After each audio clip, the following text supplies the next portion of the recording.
안녕하세요. 오늘은 인생 후반전에서 절대 빼놓을 수 없는 이야기, 바로 노년기의 재산 관리와 자녀들과의 재산 문제에 대해 이야기해 보려 합니다. 우리는 누구나 나이를 먹습니다. 젊을 땐 바쁘게 일하고 돈 벌고 자식 키우느라 정신없지만 어느 순간 거울을 보며 벌써 이렇게 되었나 하는 생각이 들기도 하죠. 그리고 그 시점부터 우리는 지금까지와는 전혀 다른 삶의 국면에 진입하게 됩니다. 바로 노후입니다. 노후는 단순히 나이 먹은 시기가 아니라 재산을 지키고 활용하며 자식들과의 관계도 지혜롭게 조율해야 하는 복합적인 시기입니다. 오늘 이 영상을 통해 우리는 어떻게 하면 내 재산을 잘 지키고 자녀들과의 갈등 없이 현명하게 물려줄 수 있을지를 차근차근 알아보려 합니다. 먼저 첫 번째 주제, 왜 나이 들면 재산 관리가 더 중요해지는가에 대해 이야기해 보겠습니다. 노년기에는 수입이 거의 없습니다. 직장을 퇴직하고 나면 대부분의 사람들은 국민연금이나 퇴직금 혹은 그동안 모은 자산에 의존해 살아가야 합니다. 하지만 문제는 이 자산이 끝이 있다는 겁니다. 고정적인 수입은 없고 의료비, 생활비, 경조사비 등 돈 나갈 일은 점점 많아지죠. 게다가 사람은 나이가 들수록 판단력이 흐려지기 쉽습니다.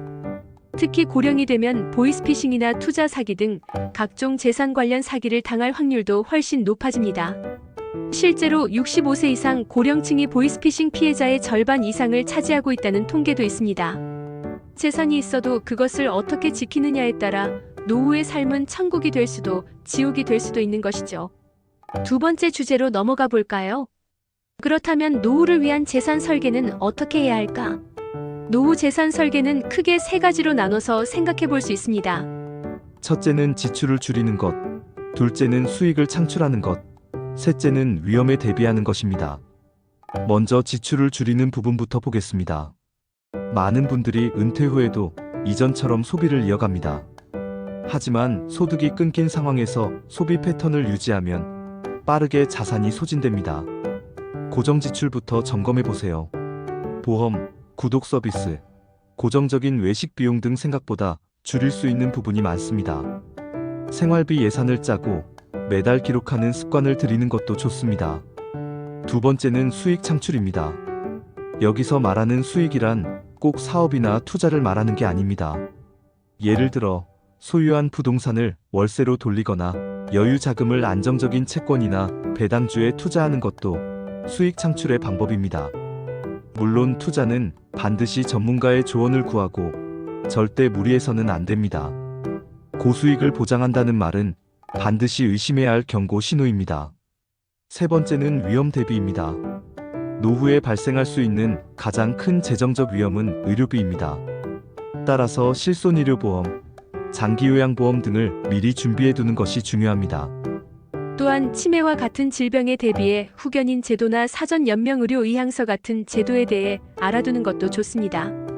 그럼 이제 세 번째 주제로 넘어가겠습니다. 자식들과의 재산 문제는 어떻게 풀어야 할까?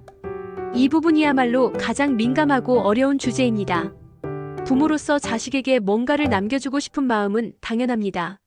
하지만 그 방식과 시기에 따라 자식과의 관계가 틀어질 수도 있습니다. 첫 번째로 기억해야 할 건 재산은 내 것이다라는 인식입니다. 부모의 재산은 자식의 것이 아닙니다. 하지만 많은 자식들은 이미 그 재산을 자기 몫으로 여기며 갈등을 일으키기도 합니다. 부모가 살아계신데도 상속을 두고 다투는 사례는 생각보다 많습니다. 그래서 중요한 게 바로 사전증여와 유언장 작성입니다. 사전증여는 생전에 미리 일부를 나눠주는 것으로 상속세를 줄일 수 있고 자식들의 욕심도 조절할 수 있습니다. 단, 형평성을 잘 맞추어야 합니다.